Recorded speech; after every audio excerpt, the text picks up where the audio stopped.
Where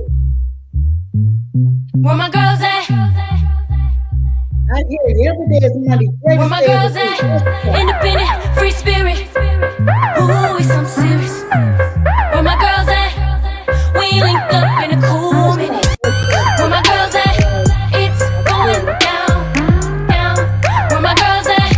It's going down, down. It's going down tonight. We going out tonight. Yeah, right. We going out tonight. It's going down tonight. Yeah, right. It's going down tonight. We going out tonight. Yeah, right. We going out tonight. It's going down tonight. Yeah, right.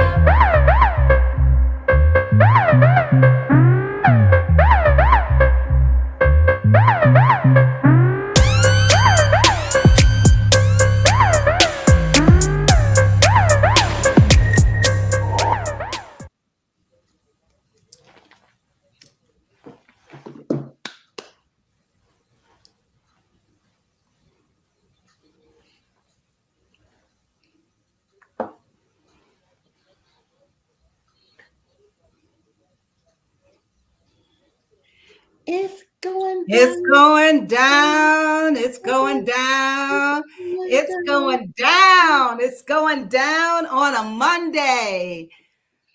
Well, great Monday, everybody. We're excited to be here. You're listening to 9:10 a.m., the Superstation, WFDF radio, and we're excited to be here. You are listening to We Got Issues with the Force of Friendship. I'm your host, Crisette Ellis, and I hope that you had an absolutely extraordinary weekend and that you're excited about hanging out with us for about an hour on today. I am with my girlfriends, always excited to hang out with them. I see Caterina Harris Earl, Gloria Mayfield Banks, and Sabrina Goodwin Monday.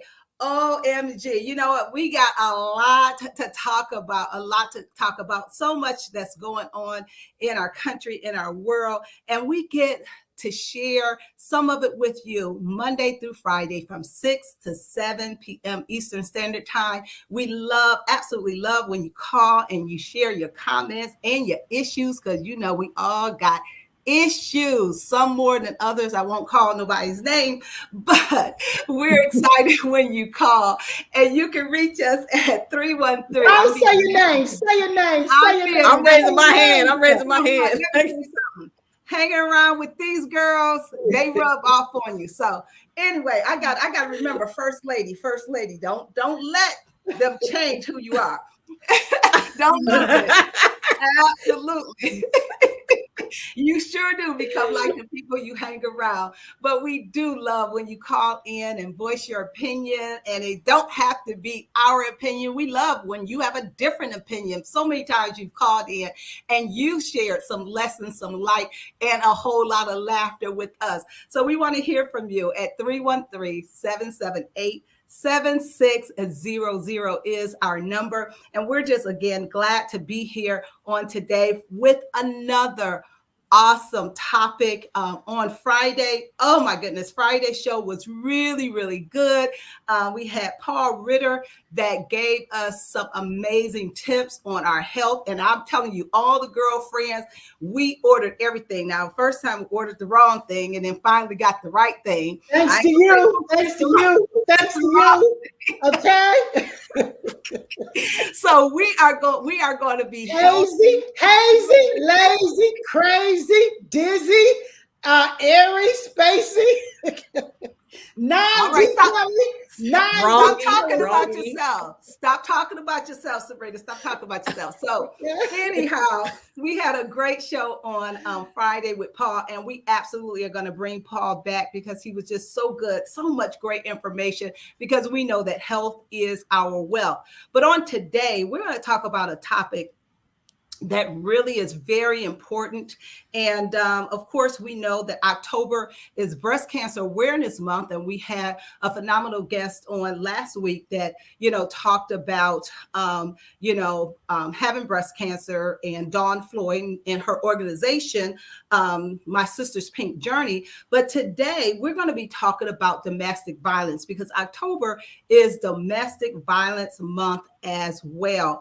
And I'm telling you, I'll read a little bit of the statistics a little bit later, but I believe probably most of us, and I know the girlfriends know at least one or more people that have been affected by domestic violence. And so we want to make sure that we're talking about topics that can save people's lives. And I want you to call a neighbor, call a friend. If you know someone who is a domestic violence survivor, we would love to hear a little bit of their story if they choose to share. Or maybe there's a girlfriend that you just want her to hear this information, because we're going to be talking about preventative measures. You know, the dating scene, it can be a challenge. And sometimes there are some red flags that are all around us, but we choose to ignore them. So we're going to talk about what are some of those red flags that go up that sometimes as women we just ignore. And then of course we know we have our girlfriend Gloria Mayfield Banks that's on, and I know she has some things that she would share as well. And so we're excited about our guest on today. Dr. LaDonna Combs is with us, and she's going to share a lot of information when it comes to domestic violence. And so with that being said, lots are going on. I'm going to go ahead and throw it to my co-host, Caterina Harris Earl, that's on the West Coast, looking great in that black sequence. Where you going after the show? Okay. Where you going? If you saw the bottom, you'd be in the afternoon. If you saw the bottom, no, if you say the top, I'm going to a party. If you say the bottom, I'm going to bed. Let me just say, this is what's great about the virtual world, because y'all were talking about the weather, but it actually like changed up. It was really windy and it got really cold, and I like went and took my shorts off and put on, like, I was like, I needed some flannel. Seriously.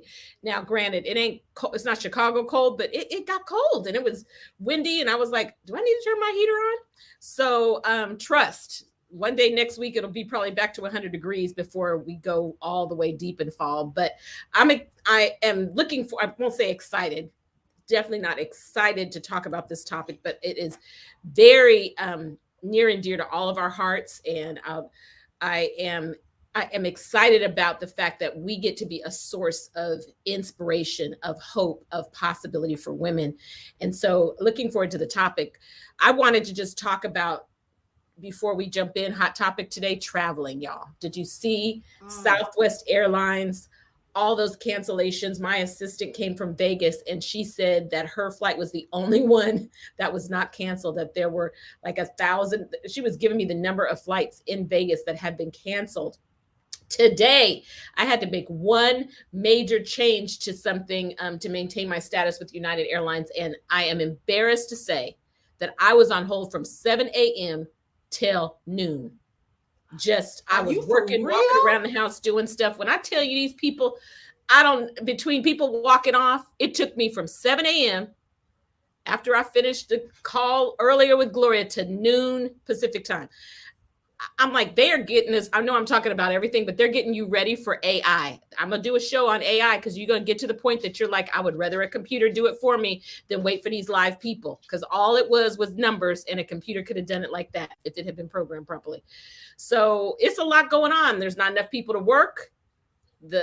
People are walking off because of vaccinations. I mean, they said it was weather, but everybody says that it wasn't weather. If it was weather, all of them would have had cancellations. Exactly. But Southwest, yeah. November, what's the date, Gloria? November 24th. You're muted here, Gloria. November on Facebook. I think do you know, Sabrina, it's November 24th. They all have to be vaccinated or fired, Southwest. Oh, wow. I don't know what the date is. I don't know what the date is, but I know the pilots. It's an issue with the pilots. It's an issue with their workforce. Mm-hmm. And it's an issue for me. So we all got issues for real. We got issues. When Southwest Air has issues, we got issues. That's your favorite. That's your favorite airline. They can't do no wrong. You love you some Southwest, don't you? You love your airline. Yeah. I love Southwest. I talk about Southwest. They got free luggage. I'm always extra packing. Ken can ride. Whether he goes for 3 days, 3 weeks, or 3 months, he got a carry-on, okay? If I go for an hour, I got 2 bags. Period. That's Period. Sabrina. I Sabrina need to got be to on carry top of on. Sabrina always Sabrina's just got to carry on, but She she gonna borrow your stuff. Like, She gonna borrow your. Oh goodness. Hey, so Sabrina, what's up? You know, today is International Day of the Girl. Girl power. Girl power. Ain't nothing like girl power. All of us have daughters. I know, Caterina, you have your granddaughters. And so we absolutely love that today is Day of the Girl. So talk to us a little bit about what's going on in your neck of the woods, Sabrina. Yeah, Day of the Girl, you guys. Girl power. We are celebrating these young women, letting them know that they can be, have, do whatever they want to be, have, and do. And it just gives you pause for the cause to think about all the women who poured into our lives over the years when we were younger, as we got older. And now we're able to pour into other women's lives and be a difference maker. And so I'm just so grateful that the United Nations has said, you know what? It's important that we link arms all over the world and celebrate girl power. So to all of our girl tribe out there, because this is how this show was originated. We believe in empowerment. We believe in celebration. We believe in consideration. We believe in every other ration for women, girls that there is. And so to all the girls out there, we salute. Know that you are enough. And yes, call somebody, give them an encouraging word, link up with a young woman, do some mentorship.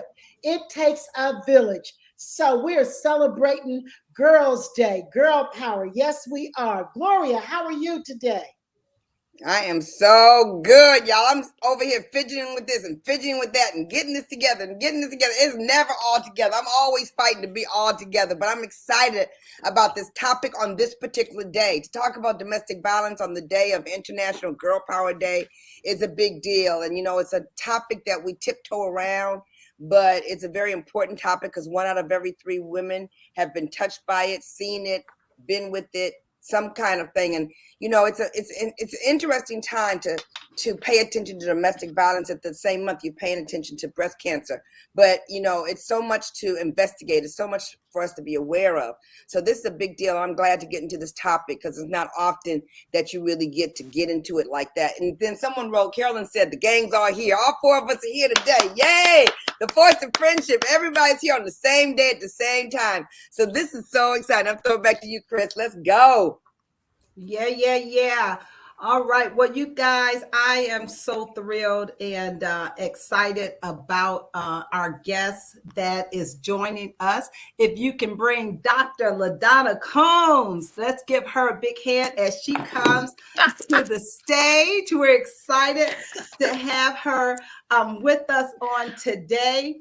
And OMG, this is going to Yes, this is going to be a great topic. I do want to share a little bit about LaDonna. LaDonna is the president and CEO of Sisters Against Abuse Society, SAAS. Her agency is a state and federally funded domestic and sexual violence prevention agency. Their mission is to bring hope, help, and healing to victims of domestic and sexual violence in the African American community. They partner nationally with DV consortiums and the United States Department of Justice Office on Violence Against Women. And they're also experts in clergy training and policy making for best practices regarding violence prevention in faith communities. So again, LaDonna, thank you so much for being on. We got issues on today. And we're gonna go ahead and jump in. So LaDonna, let me just give our radio listening audience, as well as those of you that are watching us live on the Force of Friendship Facebook page, as well as the 910 AM Superstation Facebook page, some of these statistics, and they are alarming. Says, and this is national statistics, says on an average, nearly 20 people per minute are physically abused by an intimate partner in the United States. During 1 year, this equates to more than 10 million women and men. 1 in 4 women and 1 in 9 men experience severe intimate partner physical violence, intimate partner contact sexual violence, and or intimate partner stalking with impacts such as injury, fearfulness, post-traumatic stress disorder, use of victim services, and contraction of sexually transmitted diseases. And this is the last one because there's many statistics. On a typical day, there are more than 20,000 phone calls placed to domestic violence hotlines nationwide. 20,000 a day. 1,000 a day. And that number is just astronomical. 1 is too many, but 20,000. So this is a conversation that we absolutely want to go ahead and start. And so, Dr. LaDonna, again, thank you so much for being on the show. And we're just going to start with you. Tell us why you are so passionate about what you do. Well, once again, First Lady, thank you for having me on. And it's so wonderful to see the force of friendship empowering women every day. Can you hear me pretty good? Yes, perfect. Okay, great. Well, I'm a survivor of domestic violence. And, I was married to someone of faith, also someone in law enforcement. And, I didn't have anywhere to go. I didn't even know I was a victim. Many times you don't even call it, you don't know it's domestic violence if you've never experienced that and grew up in a home with it. So I didn't even know that's really what was happening until it got so bad, until I had to go into a shelter and stay there for 6 weeks until he was arrested. But 6 weeks added up to be 4 months, actually, because he fled the state. And he had threatened to lethality for me was at 100% because he said he'd kill me because I'm going to lose my job, but you're going to lose your life. And so, that's what got it started. And just being in the shelter and a woman of faith. And, when you're in the shelter, they don't like you leaving to go many places for your own safety. It increases your lethality. But they would let me go to church. And so I drove so I could go to church. But the thing is, when I got back and came to my room, there would be women either standing at my door or knocking at my door in the middle of the night saying, "You go to church, will you pray with me? Will you pray with us?" And at the time, we couldn't pray on federally funded. So we went in the basement by the heater. Wow. And stood in the dark by the heating system, and we would pray. And I said, something has to be done for women of color, because there was a cookie cutter approach for domestic violence, and all women suffer, and some men too. But African-American women and women of color seem to have different help-seeking behaviors, and it just wasn't working for them. And so that's what made me start SAAS, the Sisters Against Abuse Society, that focused on the help-seeking behaviors of women of color, Black and brown women who had even bigger issues than non-women of color. Wow. So what I hear you saying, and that's almost across the board with anything, especially, with breast cancer, and we're going to have Dr. Walker on later next week to talk about breast cancer. But there are a lot of disparities when it comes to Black and brown women that experience domestic violence, as well as Caucasian. So, LaDonna, can you talk a little bit about those disparities? Well, Black women are socialized or they're taught to kind of sanitize their stories around being strong Black women, or she doesn't appear to be vulnerable enough like a white woman. She's so strong, and her posture is so different than a white woman. She doesn't look to be vulnerable enough to need services. So when she goes to seek help in mainstream service providers, they say things to her like, don't you have any other resources? Or, what really happened? And rather than be re-victimized by certain conversations and minimized like that, they go home and they would rather deal with the batterer than they would trying to get help. And, with all the new laws, dual arrest laws, and mandatory arrest laws. Black women are twice as likely to be arrested for domestic violence than white women. Wow. She with mandatory arrest laws, if he's got a scratch or what have you, rather than, you know, look at the history, you've been called to the house, looking at the economic status, they just take her. If he has a little scratch, but if she has they don't know she's had broken bones, she's been assaulted sexually in the house, and she just is minimized in so many ways, you know. And they asked her questions, you know, like, you know, well, why did you have so many kids, or are you really, you know, in as much danger as you say, or are you just really exaggerating? That sounds like a pretty exaggerated story to me. And so, and they say these LaDonna, things.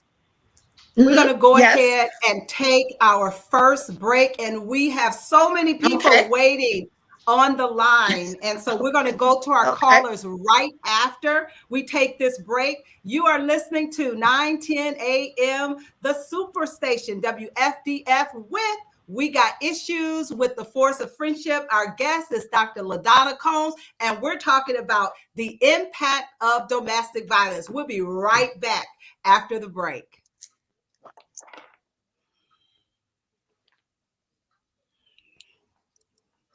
Hey, Facebook, how you guys doing? How are my friends out there? It's amazing what we got going on here. This is so deep, y'all. This is so deep. I can see. So you know what? Because hold on, you guys. Hold on. is calling from England. Okay, so let's take him first, and then we'll go to Oliver. Is that the order? Chris, I'm trying to talk. Okay, hold on. Okay, you guys, it's exciting to have this topic. They're just her, you know, people, you know, we tell people to call in kind of thing. So you know what? Let me go ahead and go to them because she did ask them to call in. So I'll go.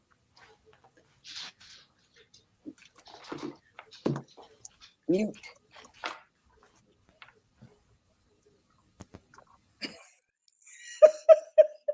Ooh, y'all, we only been on for 8 months. We ain't got it perfect yet. We don't have it perfect yet. But Cleo, I hope that you call in. There's a lot of people that are calling in. You guys, I'm so proud of you being able to tell your story and being here with the Force of Friendship. I'm excited to see our Facebook following is growing, and I'm thankful that you guys invite other women onto this message, because it is not an easy message to handle. It's not an easy message to talk, but that's what we're going to do. We got issues because we have to talk about things that enlighten everybody. I was talking to someone earlier this weekend, and I referenced a show that was done months ago. It was a very excellent show. So I'd love to know which one of you have listened to the shows and have referenced some of the learning from the shows, because it really does make a difference. It makes a difference what we learn. It makes a difference what we share. It makes a difference how we care. And this show aligns people. Also, you guys, you know, one of us. So keep handing us guests that you think would be powerful on this show. But as we dig in deep to domestic violence and you think about maybe it has touched you, and it's time to say something. I'm going to say something for sure, but maybe it hasn't touched you, but you know that 1 out of every 3 women has been touched in some way. So now's the time to share that information. Okay, time to go back to Facebook.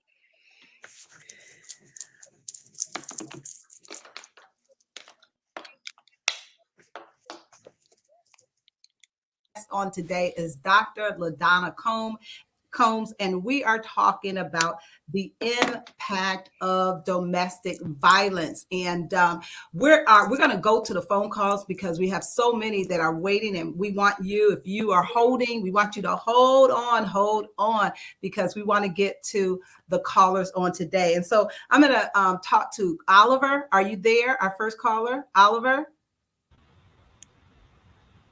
Hi, Oliver. Thank you for calling. We Got Issues. So glad to be here. Thanks for taking the call. Absolutely. So talk to us about your issue or whatever it is, your comments about this topic today. I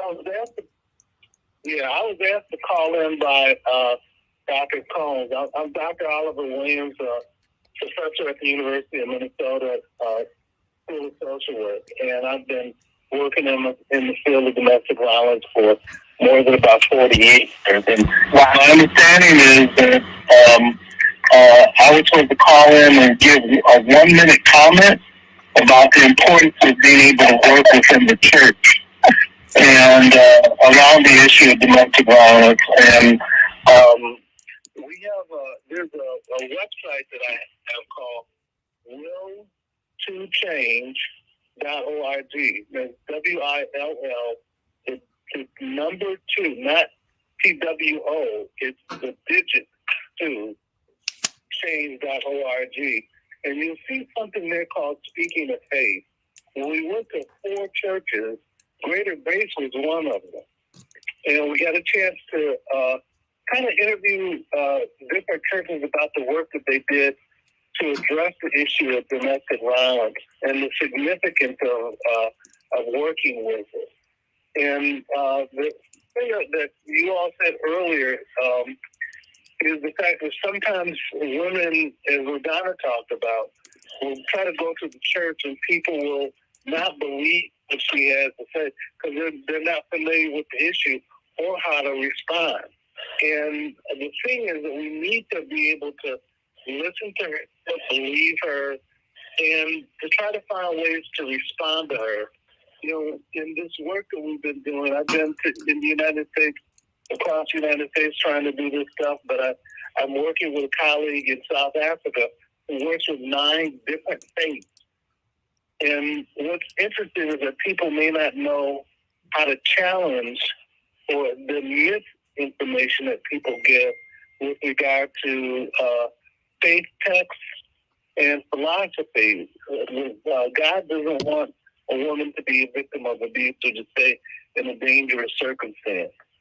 And so for Christians, when we think about Ephesians 5:22, you know, women submit to your husbands, that's not what read the whole chapter, because in the Bible it says something different, and it talks about the fact that submit yourself to one another as you would unto the Lord. But it also talks about the significance of man being the supporter and protector of women, and that he should treat his partners, he treats himself, and only a fool would hurt himself. Absolutely. So there are ways that we have to challenge it, and but also understand that God is a loving God, and He doesn't want people to be in harmful circumstances. So that's my comment for you, and I'll be quiet and get off the phone now. Dr. Oliver, thank you so much for calling and giving that perspective, because you're absolutely right. You know, when it comes to domestic violence, I think it is imperative, I think it's critical that churches have some kind of ministry at their church that deals with domestic violence, because a lot of women, sometimes church might be the only place that her husband or partner lets her go. And you don't, and one of the things I hear you saying is that, you know, we have to be very careful with how we interpret scriptures, because if we interpret them wrong, it can again, send the wrong message to the woman or the person being abused. And so we appreciate you, the 40 years that you've been doing this. And so we're thankful and grateful to all that you have done. And again, thank you so much for calling We Got Issues on today. My pleasure. Thank you. You're welcome. Okay, and we're going to go ahead and go to one more caller, and then after that caller, we're going to come back to you, LaDonna, because we want to talk to you about, what are some of the red flags? Sometimes I think if I was single, about, online dating and so on and so forth.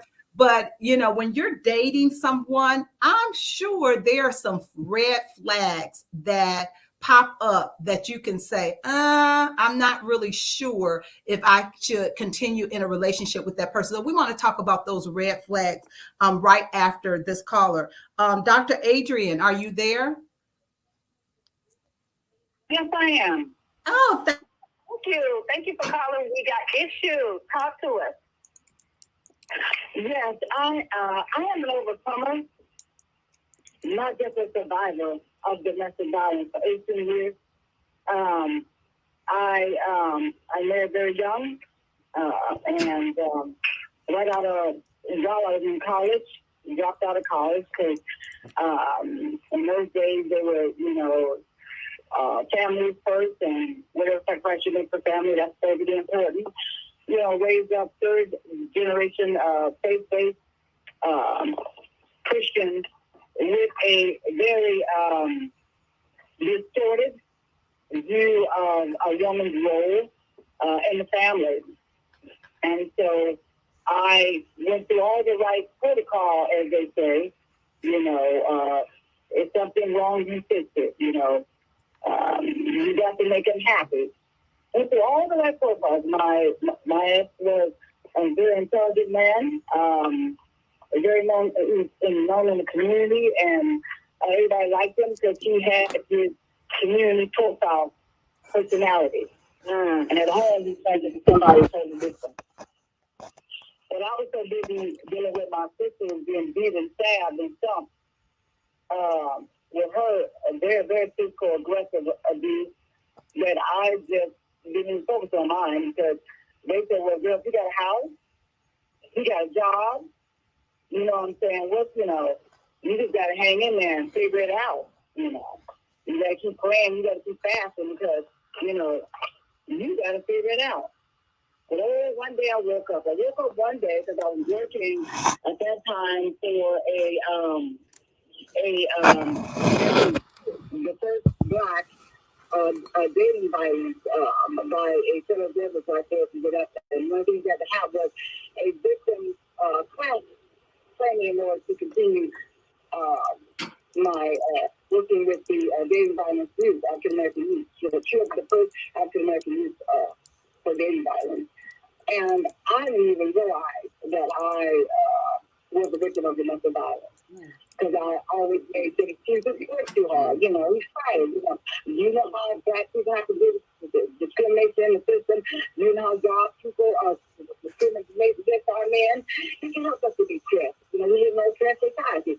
So oftentimes you make excuses for their behavior because unfortunately as a black person or a person of color or an indigenous person, your oppression is a way of life for you. So sometimes it's always easy to overlook or to minimize the level of trauma that you're experiencing because you inherited it. You inherited from the human. And there's an article called The Intergenerational Trauma of Black Women in America. And because the black women experience trauma, that passed on to the children. I tell them trauma starts from the womb. It don't start once you're outside the womb. It starts from the womb. What was happening when she got pregnant? Was it rape pregnancy? Was it by choice? Or was it under extreme stress? That because black women are customary to survive. When they brought black children over from after they brought little boys first so they could humiliate them and traumatize them. So when they brought the girls over, they would already be broken and intimidated to protect them. Wow, Dr. Adrian has to stand up. Pardon? I was just saying, you have, wow. I mean, when I tell you, you are a wealth of knowledge. So many things that you have shared just in these few minutes that I have never heard before. I'm sure the girlfriends haven't heard before. And it really opens your eyes and opens your mind to, how pervasive this abuse is and how, and where it starts. It doesn't just start sometimes just in a relationship, but you said even, in the womb, the PTSD that can start there. And so, wow, I'm telling you, this is a great conversation, something that we absolutely need to expound on even more. But we have so many callers, and we truly appreciate you taking time to call in and to share that with us, because I guarantee you absolutely have enlightened our callers as well as the Force of Friendship. So, again, Dr. Adrian, thank you so much for your call. Victim Advocacy specialized in Black women, opened up the first one here in Washington State. It's called Hope, a Victim Foundation. Hope stands for Helping Overcome Personal Incidents. Thank you. Okay. Thank you so much for sharing that. We appreciate you. Adrian, Dr. Oliver, when I tell you the doctors are calling in and they are laying down the information, I'm telling you, my people perish for lack of knowledge. And so on today, we ain't gonna perish because we're getting all of the knowledge today. So LaDonna, let's come back to you. And I know we have some other callers. And so if you can hold on, we absolutely want to get to you, but we do want to hear from our guest. So LaDonna, can you talk to us a little bit about the signs that the person you may be thinking about saying I do to, you probably want to say I don't and start running? Absolutely. You know, it usually starts long before they start grooming you emotionally to be a victim, long before you get to the altar. Most victims, maybe 60 to 75% of victims that are victimized as married couples were already hit or something happened prior to saying I do. And they still go on into the relationship. And so because they're convinced that that person's going to change, and that's not the person they fell in love with, that person, this other person, this pseudo person is the person that they're really marrying, not the batterer. But it always gets worse. And so usually signs are when you start dating someone, and it's very important to that person that you understand how invested they are in you, that you understand how much they love you, how much they want to protect you, how they're only got your best interests at heart, how, you know, they like and love you more than all your friends. They are more an asset to you than your relatives or your support system that you've had already. And they're very hyper vigilant about, you know, sexual relationships, about you getting married, about you getting pregnant, about your commitment to each other, and how important that's going to be for your particular survival. Even your economic status is very important, that they help you control that and manipulate that so that no one else can come in between you, because they're just jealous of you anyway. And I've seen this before. And so they kind of, you know, galvanize around your emotional safety, your sexual safety, your physical safety. They come between people that you know, that have been in your life and have been friends with you a long time, because they're very insecure themselves. They're very manipulative. And so, you know, you think, well, oh, he really loves me. He wants to just make sure that I'm not out at night by myself, or I should really call. I got to stop what we're doing, girls. I got to call right quick, because if I don't call, he's going to be very worried about me. And when I get home, he's going to say, oh my God, what happened to you? Oh my God, you had me scared to death. You could have been killed and I didn't know where you were. But generally that turns into, you better call at work on your lunch hour. Right. You better call when you go here, when you call there. And so, and they always want you to commit very early. They always want you to get married to them. They want you to have a family right away. And that's so you can develop this dependence upon them, that you really need them more than you need anybody else. And it's really more to just manipulate you.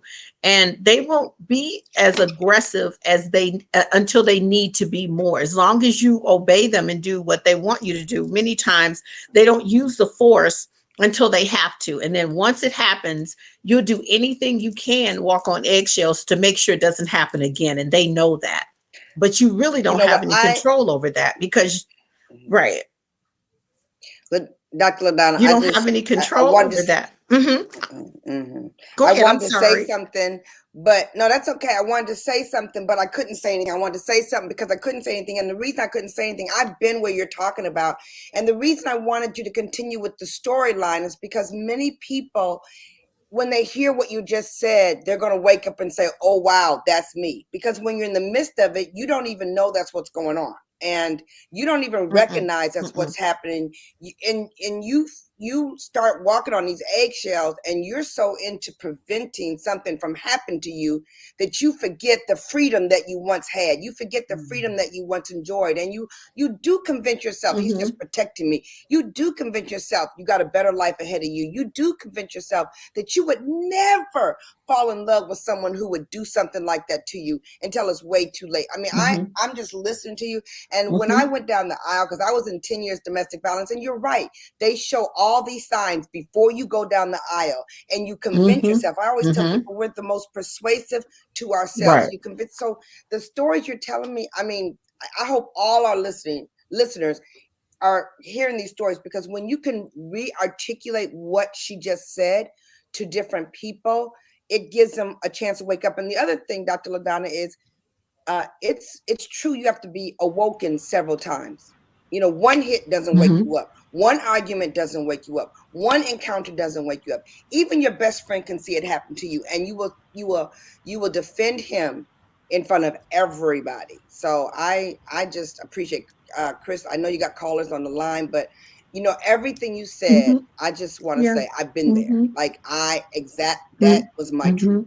That was my truth for 10 years. And I always stand up and say to people, I'm a strong, successful, smart person that was in that for 10 years. So you're really telling a story.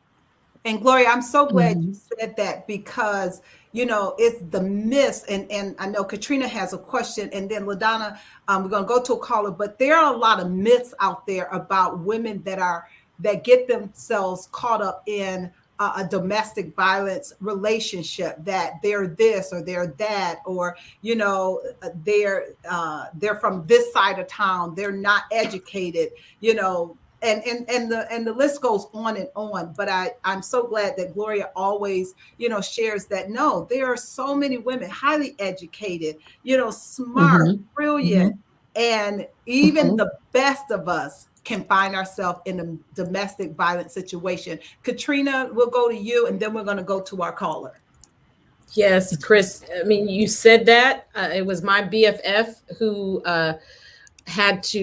she was beat in the parking lot at the church by the assistant pastor, in the parking lot in front of folks. You know, is just educated, successful.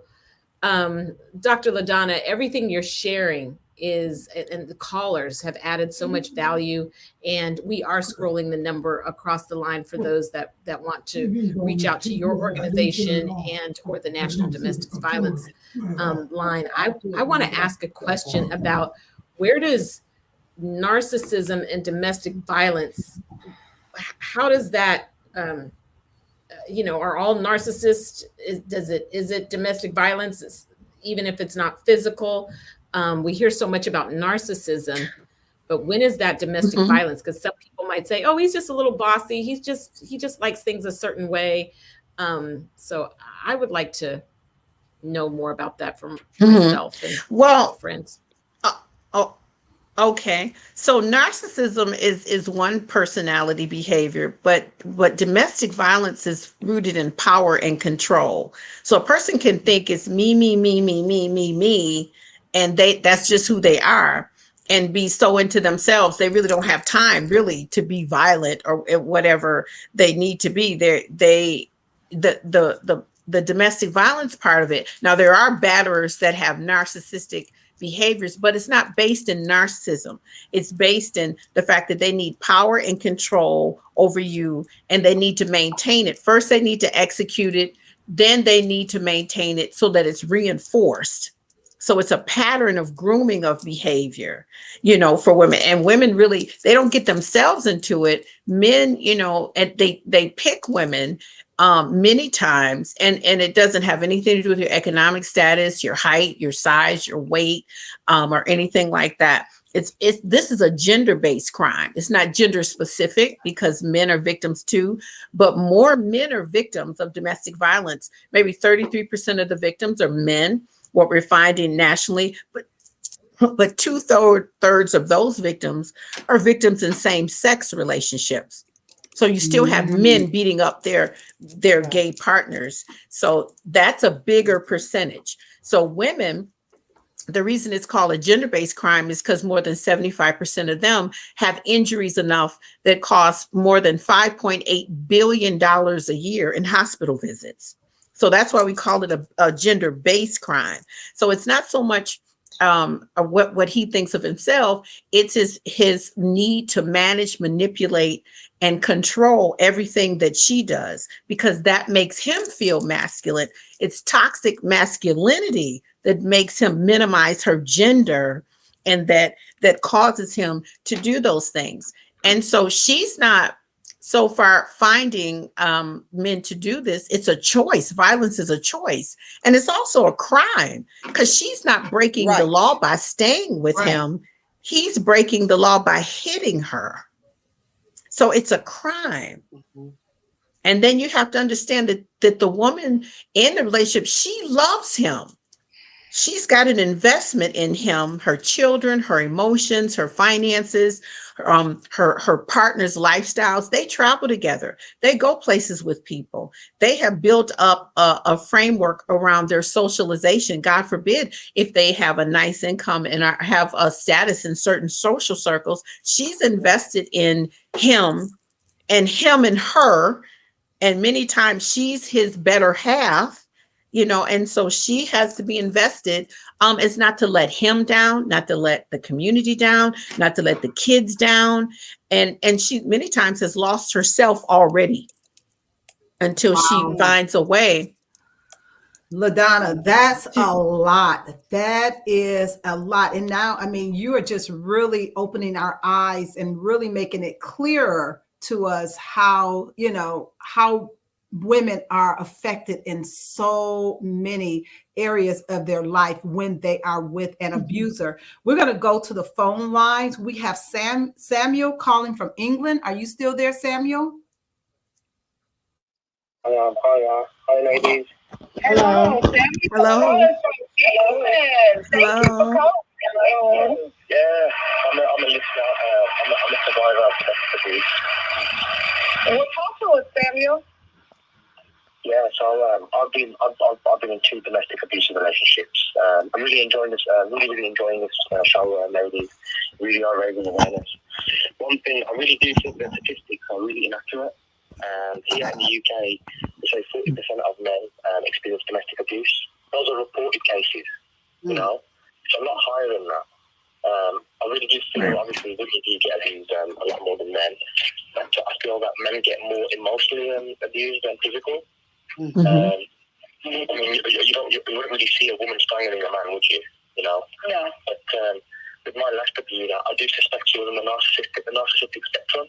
And the reason I say that is because at the beginning of the relationship, they put on this mask, and they appear to be this great, amazing person. They mirror everything that you do. They really manipulate you, and you really, really start to think that you're really in love with this person. But that's not love, that's manipulation. But they trick you to think that you love them. And then after a few months, that mask falls off, and they start to be very controlling, very possessive. They isolate you from your family. Right. And you're in that state of cognitive dissonance. Like you think to yourself, where's this amazing person gone? So I think they call it trauma bonding. You literally get addicted to an abuser, which is quite weird. And you keep saying to yourself, I know this person is a good person. She was great before, so you stick around thinking that this great person will come back, but they never do, because that fake persona at the beginning was never real. Right. It's really, really draining. Like the game they play, the gaslighting, they project everything back onto you, the cheating. Because the thing with abusers, right, don't think that you're the only victim. They have a whole list of victims before you. Right? Have you heard of a tactic that abusers use called hoovering? Say that again. It's called hoovering. Hoovering. Hoovering. H-O-O-V-E-R. Okay, explain that to me. And what does that mean? So hoovering is basically like a vacuum, right? So they literally hoover their previous victim at the how. Because the thing with abusers, they don't completely get rid of their victims in the past. They always have them on the back burner. Okay. So she would literally hoover her ex, and she would create like a triangle between me and him.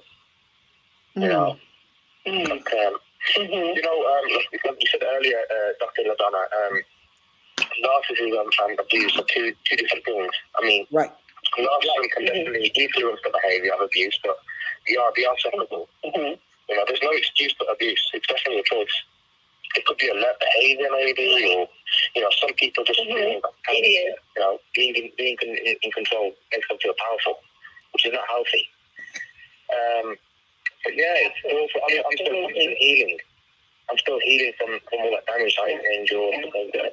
Psychological damage is long lasting. You know, physical abuse, you know, when you get a bruise here, but the psychological, you know, I mean, we're looking at PTSD, and there's actually a clinical CPTSD, complex PTSD. The difference between PTSD and CPTSD is PTSD is from like a one-off incident. But CPTSD, which is a complex PTSD, that's abuse and something which has been going again, you know, ongoing for quite a while. And yeah, I'm starting to heal now. It's really a shame because I really missed my ex-abuser, because I really thought she was a great person, and you know, after a month, I thought I loved her within a month. After a month, but it was never real. It was just manipulation. She just used and abused me, which. So what type of you know what? I'm glad you're so brave to share all of that. I'm so glad you shared that. And men are emotionally abused. I've had a couple of men that we do. One of my clients was 6'6", and his batterer, his girlfriend, was 5'4", and I had to go to court with him. I had to stand in court with him. I guess my question with you is, what are you doing right now for counseling? Are you getting any counseling? Are you getting any therapy? It allows me to talk to people about my experiences and heal from it, because the best thing you can do is literally talk to someone you trust about it. Because there is help out there, and a lot of stigma on men getting help, and a lot of my friends used to say, man, how can you be abused, you know? How can you let a woman do that to you? But you know, not all men, right, not all men hit. All men don't hit. And they do, and there are men, you know, that love their mothers, they love their grandmothers, they love their sisters, they love their aunts, their daughters, and they don't hit women. And they can be abused, emotional, psychological abuse. I think what you're calling hoovering, we call that insidious trauma here in the United States. And so I understand the framework, the informed trauma responses that you're speaking about around emotional abuse and how that's used, you know, with men. The good thing is that when you get counseling and when you get other advocacy services, you know you're not alone, because, you know, men love too. They have emotions too. And women who, you know, abuse many times are women that have suffered physical and intimate trauma as younger girls and women. And it's like a mask, and it's like a posture that they wear so they're not abused anymore. So a lot of bullying and a lot of Think about it this way: if you knew your abuser was a manipulator, cheater, and liar from the beginning, you'd run a mile. You know, so at the beginning they put on this fake person to groom you in, to hook you in. It's like grooming. They literally groom you to convince you that they're this great person. But it's all fake. It's all manipulation. You know. But at the end of the day, it also depends on if the person understands what a healthy relationship is in the first place. If you don't know what a healthy relationship is in the first place, and if you're raised in a home that you are an adult survivor of trauma or of domestic violence, or you're adult survivor of childhood sexual assault, your lines have been blurred around consent, around love, and around relationship. And then when you meet people that appeal to that victimization or that brokenness, you become codependent on one another. And it becomes very toxic masculinity. Research psychology has shown that early childhood trauma literally diminishes parts of the brain. You've got something called the prefrontal cortex of the brain, and there's a part called the amygdala. And they say that early childhood trauma literally stunts the growth of that amygdala. The amygdala is responsible for emotions. So these abusers literally have a hard time connecting and bonding with people, you know? So, Dr. Adrian Castile is just on with that. Right. Absolutely. She knows about that. Stephen, thank you so much for calling all the way from England to share a little bit of your story, to add a lot of value to this topic on today. And Stephen, before I let you go, can you tell me, how did you find out about We Got Issues? I literally just going through my YouTube. I mean, it's about to 12 here at midnight now. I'm literally just going through my YouTube, and I'm just coming across your live podcast. Wow. Awesome. Well, what I want to say before though, right, is that hurt people, right, and people heal people. Absolutely. Well, Stephen, thank you so much for calling us, and hopefully this won't be your last time listening to We Got Issues on 9:10 a.m. the Superstation, and we wish you all the best. Again, thank you so much for your call. All right, bye-bye. Thank you. You're welcome. We have a couple more callers. We're going to try to get to them real quick. Our time is almost up. Yolanda, are you still there? Yes, I am here. The services available in Michigan. We're in Detroit. Okay, can I have, because I'm not near a screen or anything, so can I have a number to call? Yes, I'll give you. Do you have? Yes, can you write it down? Yep, I'm ready. Are you ready? Okay, you're at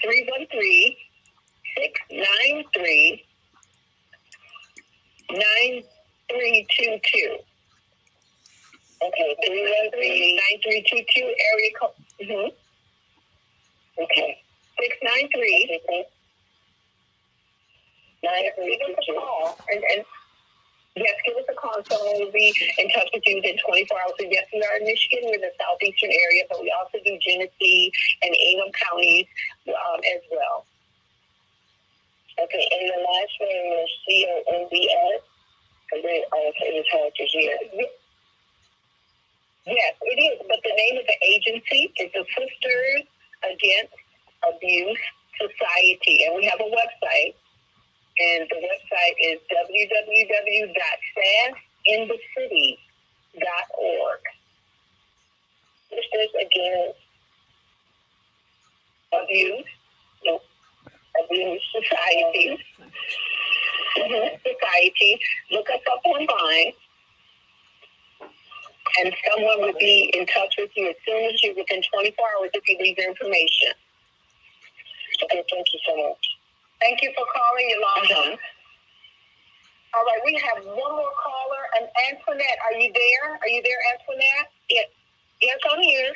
Okay, thank you for holding, and you know what, we got about 30 seconds before we got to end today, so go ahead and tell us your issue or why you're calling. Okay, it's not that I have an issue, I'm calling because I am an advocate for victims of crime and homicide survivors in southeastern Michigan. My organization that I work for and serve is Open Arms. We're through Ascension Southeastern Community Health, and we're actually a partner with SAAS. We collaborate in the community, and we support each other in serving those who are victims and survivors. And I just want to say, First Lady Crisette, I was there 15 years ago when you and Dr. Paul stood up and announced that. And that, I will tell you, that was God's divine order for me in my life, and that's why I do what I do today. So if any other callers out here, they can reach us, and we work together with SAAS in the community to help the victims become survivors. So Antoinette, thank you so much for calling and sharing that information. You have been listening to We Got Issues on 9:10 a.m. the Superstation. Our guest today was Dr. LaDonna Combs. We're talking about the impact of domestic violence. Thank you so much for all of the incredible information that you shared with us on today. And if you find yourself in a domestic violence situation, call the Domestic Violence Hotline, 1-800-799-7233. God bless you, and we'll see you tomorrow at 6 p.m. Bye-bye, everybody.